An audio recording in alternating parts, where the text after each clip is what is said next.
ఎందుకు చర్చించాల్సి వస్తుందంటే ఆయన ఏం చిన్న వ్యక్తి కాదు.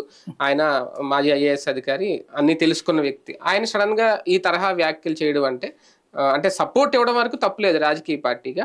అంత వ్యతిరేకత 5 ఏళ్ల పాలనలో అంత లోపాలు ఆయనకేం కనిపించాయని? అంటే విధానపరంగా ఆయన ఆలోచించినటువంటిది ఒకటి నేను హైదరాబాద్‌లో కొంతమందితో మాట్లాడితే, హైదరాబాద్‌లో ఉన్నోళ్ళందరికీ ఆంధ్రప్రదేశ్ ఏదో అరాచకంగా జరిగిపోతుంది. ఇక్కడ ఎవరు బతకట్లేదు. రోడ్డు మీద లేడీస్ అందరూ గూడా చుట్టూ 10 మంది మనుషులను పెట్టుకొని, బౌన్సర్‌లను పెట్టుకొని నడుస్తున్నారు.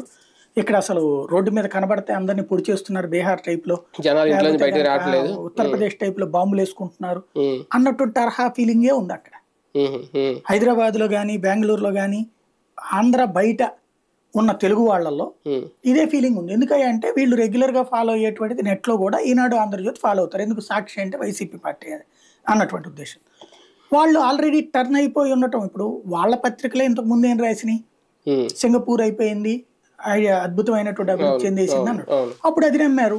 ఇప్పుడు ఇది కూడా నమ్ముతున్నారు. ఎందుకంటే మరొక వ్యవస్థ లేదు గదా! హ్మ్. వాళ్ళు వేరేది నమ్మడానికి ఏమి లేదు అవకాశం. హ్మ్. కాబట్టి ఒకరోజు అంటే ఓకే. హ్మ్. రోజు ఇప్పుడు ఎట్లా ఉంటది ఫర్ ఎగ్జాంపుల్ నిన్న ఆడెవడో ఇద్దరు కొట్టుకున్నారు. ఒకే పార్టీలో తెలుగుదేశం వాళ్ళే హ్మ్. హ్మ్. ఇద్దరి మధ్యన గొడవ వచ్చింది.